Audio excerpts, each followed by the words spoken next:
HCU భూముల వివాదంపై high court విచారణను వాయిదా వేసింది. విచారణను ఈ నెల 7కు వాయిదా వేసింది. అలాగే ప్రతివాదులకు నోటీసులు జారీ చేసింది. అంతేకాదు కౌంటర్ దాఖలు చేయాలని ప్రభుత్వాన్ని ఆదేశించింది ధర్మాసనం. భూములు అమ్మకుండా ఆదేశించాలని పిటిషన్ వేయగా ధర్మాసనం విచారణ చేపట్టింది.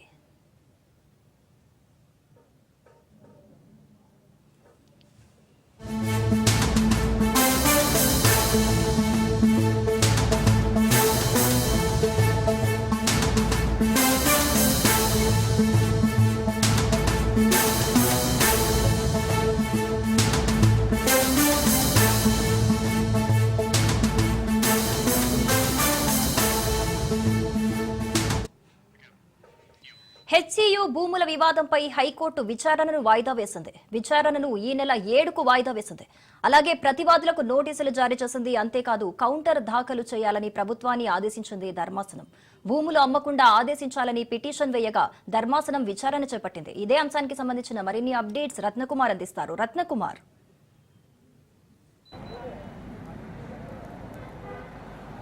హెచ్సియు పరిధిలోని కంచిగచ్చిబౌలి 25వ సర్వే నెంబర్లో ఉన్న 400 ఎకరాల భూమికి సంబంధించి గత 2 రోజులుగా అంటే నిన్న ఇవాళ హైకోర్టులో వాదనలు జరిగాయి.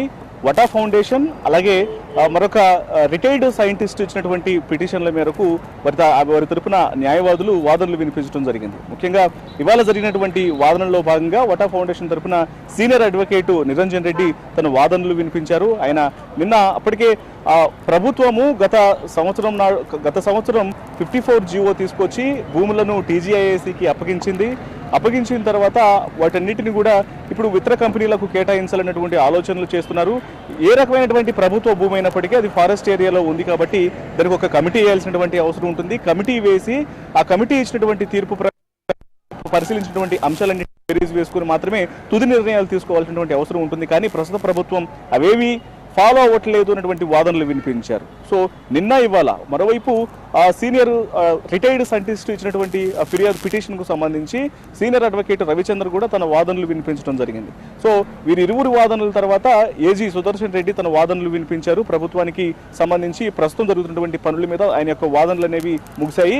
ఇక కొద్దిసేపటి క్రితమే ఈ వాదనలు ముగిసిన అనంతరం తుది తీర్పును 7వ తారీఖు అంటే ఏప్రిల్ 7వ తారీఖు వాయిదా వేస్తున్నట్లు కోర్టు తీర్పునివ్వడం జరిగింది. మరొకసారి 7వ తారీఖున ఈ యొక్క పిటిషన్ మీద తుది తీర్పు అనేది 7వ తారీఖున రాబోతోంది. ఇది ఇలా ఉంటే ఎప్పుడైతే కోర్టు పరిధిలో ఉన్నటువంటి అంశం తర్వాత దాదాపు తుది తీర్పు వచ్చేంత వరకు కూడా అక్కడ ఎటువంటి పనులు చేయొద్దు అనేటువంటి కోర్టు తీర్పు ఇచ్చింది. హైకోర్టు చెప్పిన తర్వాత కూడా పనులు అనేవి కంటిన్యూ అవుతూనే ఉన్నాయి.